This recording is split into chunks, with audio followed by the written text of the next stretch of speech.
السلام عليكم اخوتي المغاربه. احنا عاوتاني عوده جديده ان شاء الله، ولكن اليوم تنتواجدوا في واحد المكان اللي هو مختص. يعني بغينا في هذه البلاصه ان شاء الله يبين الله عز وجل الحق ويبين الناس كاع اللي تظلموا. ومن هذا الشيء هذا كامل اليوم ان شاء الله راه غادي يتكلم الاخ محمد بن طازور على واحد الانسان اللي هو تتألم يوميا. اخوتي المغاربه يوميا تتألم من الالام ديالو، وهذا الشيء هذا تشوفوه مباشره. يعني هذا السيد هذا خصنا المحسنين ديال بصح يعاونوا هذا السيد هذا. هذا السيد هذا مسكره صحته غتشوفوها بالمباشر ان شاء الله باذن الله. هاو معكم الاخ محمد بن طازور. واحد السلام عليكم، تحية للمغاربة داخل وخارج أرض الوطن، تحية للمغاربة الأحرار. الموضوع كان اليوم جا الإخوان، جواد الإخوان داروا واحد الزيارة اليوم، وكان من المفروض أني غنتكلم على القضية ديالي، ولكن كان واحد القضية كبر من القضية ديالي، هي القضية ديال الطفل الأشرف اللي طلقنا لها تقريبا هذه مدة ديال سنة، والجديد ديالها أن ما كاين لا جديد لا والو. المعاناه ديال اشرف نفس المعاناه، مازال كيتالم، مازال الدود تيطيح ليه من عينه، مازال فقط انه عطاو بعض المهدئات، وهذيك المهدئات مع المده مابقاتش كتقضي ليه والو. وهذيك الالم اللي كان في الفتره الاولى رجع ليه دابا نفس الالم. ورساله للضمائر الحيه، للقلوب الرحيمه، للمسؤولين اللي كيتمتعوا بواحد النزاهه، بواحد الاستقامه، بواحد الوطنيه، نقدم لهم واحد الرساله صوتيه مع الطفل أشرف.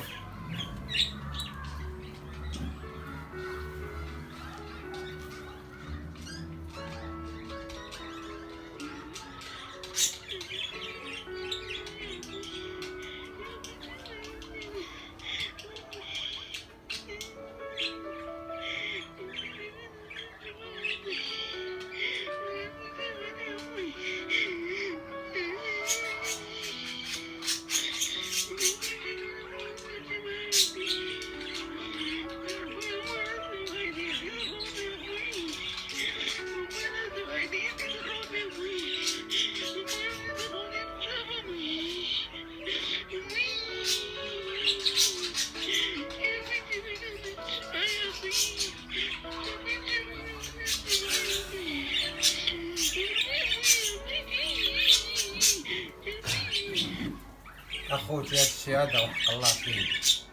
انا نقول لكم من هنا يا خوتي، انا ما تعاوني لا بموطور لا الروايد لا حتى شي حاجه.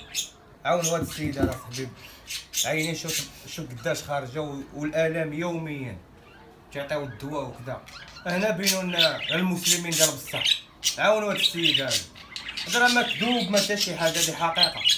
دارهم ما عندهمش تاك الامكانيات، ولكن فين هما المسلمين اللي تيتعاونوا تيبانوا في اذاعات؟ بنبقى نقول انا اذاعات تيبانوا تيديروا هكا وتيديروا هكا. هذا السيد هذا خصو يستحق مسكين اصاحبي، راه يوميا تيبكي اصاحبي، يوميا. راه عينيه اصاحبي انت تشوف بعينيك، تشوف بها واحد اخر تيشوف بها ولا اخر تيشوف. هذا مسكين عينيه يوميا تطيح منه الدود.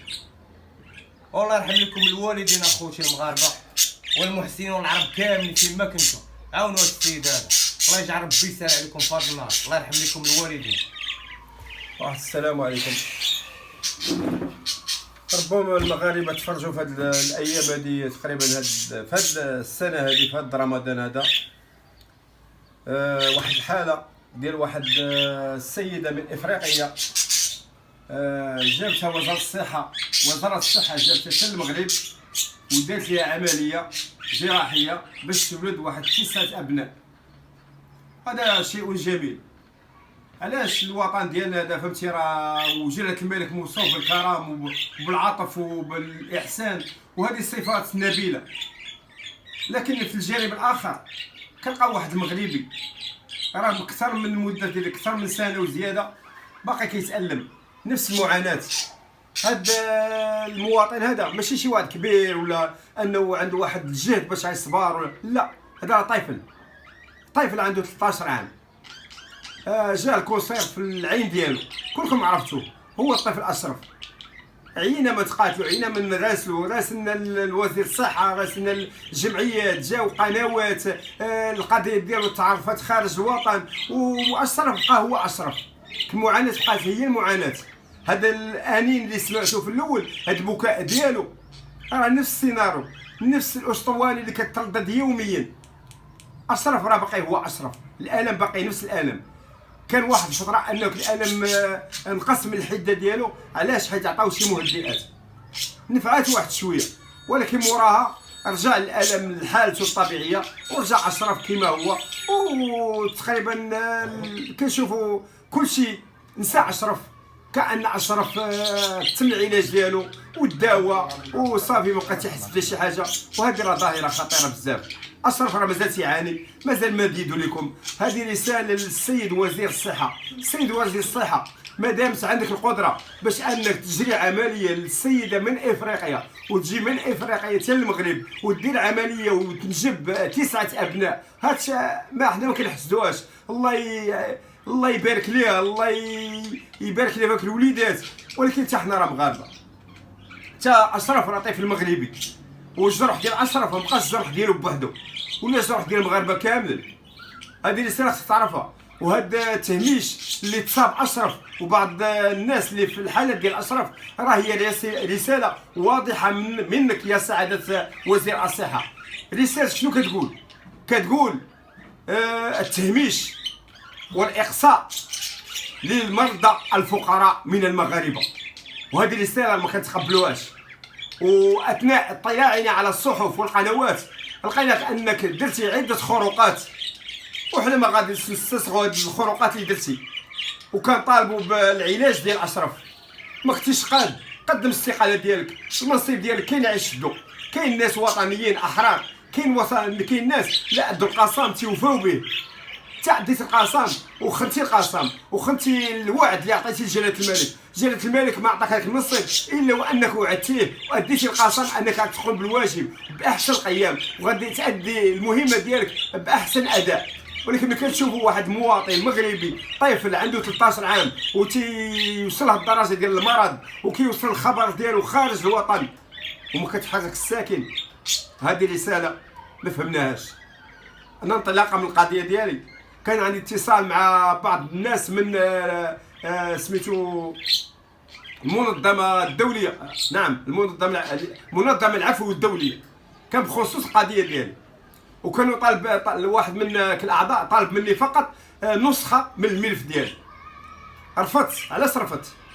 قلت نقولوا سخنا نغسلوه هنايا، ولكن في الحاله ديال اشرف نسيت الهم ديالي، كنت نفكر فيها هو، خصوصا ملي سمعت هذا الاوديو اللي سمعتوه نتوما واللي كيتكرر يوميا في البيت ديال اشرف. نهار اللي هضرت مع الام ديالو فاجاتني باشرف تيبكي. هضرت مع اوديو قلت لي خلي نسمع الصوت ديال اشرف، كنسمع داك البكاء ديك الليله ما نعسش فيها. اذا هذه رساله من اشرف ورساله مباشره لوزير الصحه، وضروري من التدخل ديالك، ضروري باش تعطي الاوامر ديالك باش اشرف يخضع للعمليه جراحيه ويتبتر هذيك العين ديالو اللي ولات مصدر ديال الميكروبات تحيد نهائيا. وهذه راه ظاهره خطيره. واشرف لا بقى حتى المده اللي عطيتوها لي في هذا الموعد القادم، راه كنظنش اشرف غادي يبقى على قيد الحياه. اشرف داز شهر 4، عطاوه موعد الى حدود 2 شهر 7 وموت لا بغيت تموت. ولا دابا المريض الفقير باش كيتعالج بالمواعيد طويله الامد. كتمشي انك مريض في هذه الحاله خطيره في العوض ما تدخل وتخضع للعلاج وتخضع للعنايه الى حين وصول النهار ديال العمليه، ولا تيعطيك موعد ماشي ديال اسبوع لا اسبوعان، لا موعد كيتعد بالشهور، ربما يوصل حتى لسنه. الحاله ديال اشرف ماشي هي الحاله اللي بوحدها، هذه ظاهره خطيره كتمس المغاربه كاملين وكتمس الفقراء. وهنا كنذكر واحد المقوله ديال المنظمه المغربيه لمساعده السجين في تقريرها السنوي اللي خرج في 2004، اللي عطات واحد التقرير سنوي. شنو قالت فيه؟ قالت هناك قانون التمييز بين المواطنين وان السجن للفقراء، وكأما السجن للفقراء كذلك التهميش والاهمال للفقراء في الميدان الطبي. لا كان ظلم في القطاع ديال العدل، كاين ظلم في القطاع ديال الصحه، كاين ظلم في قطاع اخر، كامل القطاعات كاين فيها الصالح وفيها الطالح. وجلاله الملك راه عطات توصيات، عطات تعليمات، عطات توجيهات باش يكون واحد الصفاء، باش يكون واحد الوطنيه في العمل ديال اي مسؤول، وهذه راه ظاهره خطيره. وجلاله الملك راه في الخطاب ديالو نادى بربط المسؤوليه بمحاسبه. اذا ربط المسؤوليه بمحاسبه خصها تفعل على ارض الواقع، وهذه رساله مهمه ومفيده للوطن والمواطن، لان بتفعيل هذا الفصل القانوني ما بقاش نشوفوا الظلم، لا في عدل، لا في صحه، لا في بناء، لا في اي ميدان، اي اداره ما عاد تشوفش فيها الظلم. علاش؟ حيت كاين ربط مسؤوليه بالمحاسبه. اذا نجيبوا اي مسؤول كيما كان النوع ديالو، يكون كافر، يكون فاسق، يكون ظالم، يكون مزور، يكون شفار، فهمتي، ونعطيه واحد المنصب وغنفعلوا عليه ربط المسؤوليه بمحاسبه. تاكدوا والله ما يسرق، والله ما يدير شي خروقات، ماشي خوف من الله ولا خوف من شي حاجه اخرى، لا، خوفا من هذيك المحاسبه. حيت هذيك المحاسبه ملي غادي تفعل عليه هذيك الساعه تيقمر بالمنصب ديالو، تيقمر بالراتب ديالو، تيقمر بالحياه ديالو، الله يقضيها وراء القضبان. اذا جلاله الملك وبهذا الذئاب اللي ولات كثيره عندنا في الوطن ديالنا، مادام انه نادى بهذا الفصل بتفعيله ديال ربط المسؤوليه بالمحاسبه، راه هو الحل الوحيد. وعلاش كتلقى النواب كيعترضوا على تفعيل هذا النص؟ هاك النواب مثلا كتلقى 100 نائب، مثلا 100 نائب 51 صوتوا بلا، و49 صوتوا بنعم. اذا هذوك 51 ما غاديش نعتبرهم مواطنيين، كنعتبرهم خونه، كنقولوا كنتحمل المسؤوليه ديالي. هادو خونه. ملي جلاله الملك تصدر واحد الامر وما تلقاش الانصاف والطاعه، هادو كنتهمهم بالعصيان. نعم انه العصيان، هادو كيمارسوا العصيان على الاوامر ديال صاحب الجلاله، وصاحب الجلاله كون قال هذاك الفصل ديال ربط المسؤوليه بالمحاسبه وتفاعل على ارض الواقع، تاكدوا بلي انا نكونوا في واحد الحاله جد جيده. الدول الاوروبيه راه كتطبق ربط المسؤوليه بالمحاسبه، هذه هي الديمقراطيه الحقيقيه. والديمقراطيه بالهضره راه في اي دوله فرنسيه ولا فرنسا ولا في المانيا ولا بلجيكا، اي دوله من الدول الاوروبيه كتطبق هذا الفصل ديال ربط المسؤوليه بالمحاسبه. كتلقى مسؤول كبير كيدير شي خروقات كيدوز المحكمه، عادي الامور. ولكن المسؤول اللي كيجي وراه تيحفظ صوارو كما تيقولوا وتمشي بواحد الطريق مستقيم. هنا كنلقاو مسؤول كبير تيظلم، كيسرق،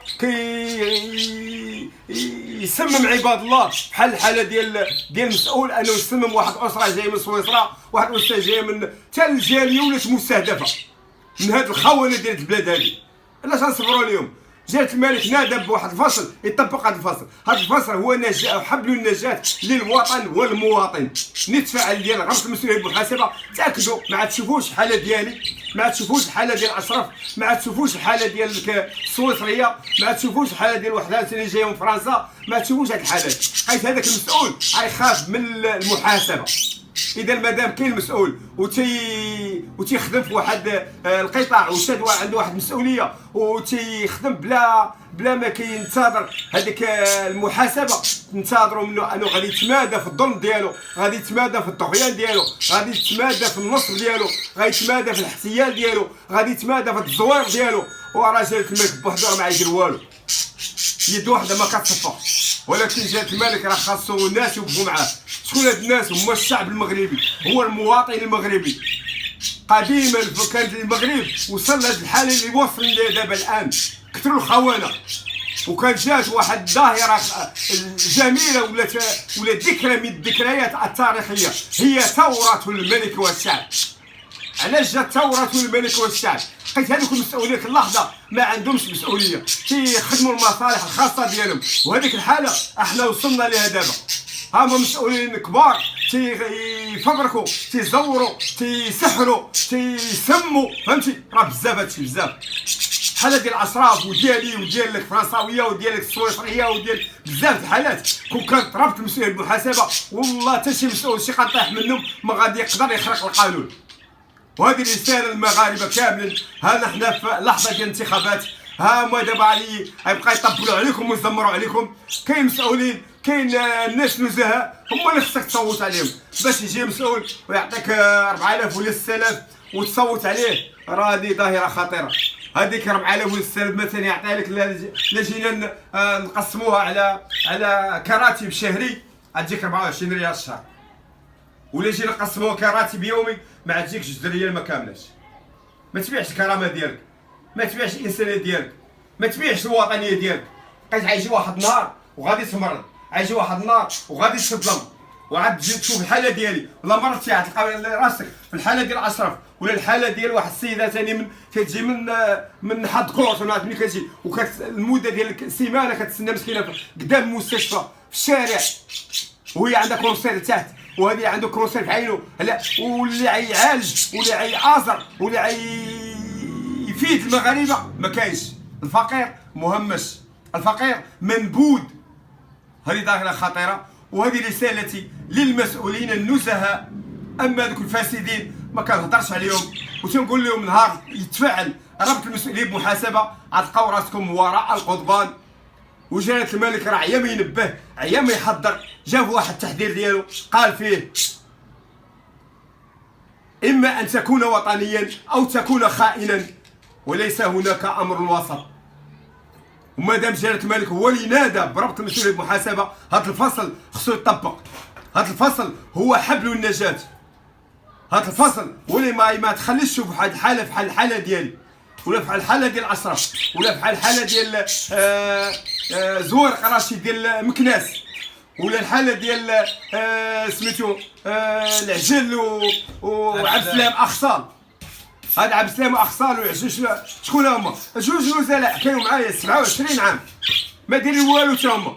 27 عام وتكتبوا ما كاينش اللي يصنت لهم، حتى انا تقريبا 22 عام وتكتب ما كاينش اللي يصنت. علاش؟ هذيك الرسائل اللي كنصايفهم داخل السجن ما كتفوش الباب السوداء، ما كيفوش القريه، ما كتفوش البلاندي، كتبقى عند رئيس معقل كتمزق. تيجمعوا تيشعلوا فيهم العافيه. هذه ظاهره خطيره. هذه كتجمع ديك الطلبه ديال المساجن كاملين تتحطوا في كارطونه، وتيجي مجون بايع الماتش هو تيشعل في هذيك الكارطونه. الطلبه ديال المواطنين كاملين السجناء كاملين، طالب مسكين بغا يقرب حدا امه، هذا بغا يمشي لهنايا، هذا بغا يدير عمليه، هذا تيطالب بالحقوق ديالو، هذا ولكن كلشي تيتحرك.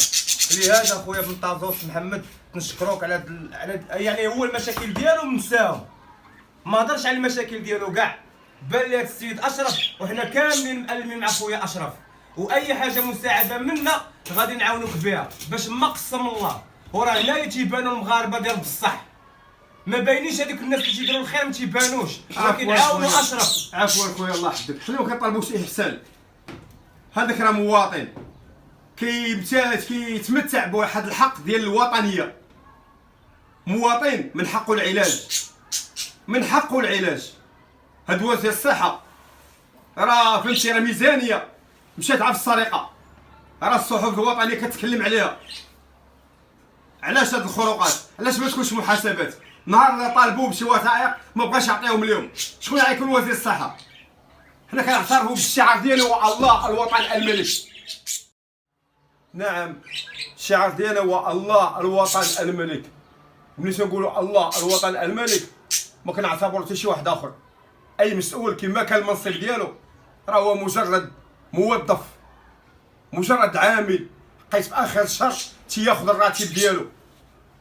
وما دام انه عطى واحد الوعد لجلاله الملك بالصفيه وبالاخلاص وبالاستقامه وبالنزاهه، خصو يوفى بهذا الوعد ديالو، يوفى بالقسم اللي عطاه قدام جلاله الملك. ملي كدير تأدي القسم وما توفاش به ما كنسميوش مواطن صالح، كتدخل في الخيانه. لهذا رسالتي للمغاربه كافه ان الفصل الاول من الدستور القاضي بربط المسؤوليه بالمحاسبه هو الفصل الوحيد اللي غادي يقهر الظالمين والفاسدين والمزورين في هذا الوطن هذا، ويكون داعم وناصف وصالح لكل المواطن. المواطن كامل غيكونوا سواسيه. رب المسؤوليه بمحاسبه ما تعرف لا كبير لا صغير، لا موظف لا كبير لا موظف صغير، لا غني لا فقير، لا طويل لا قصير.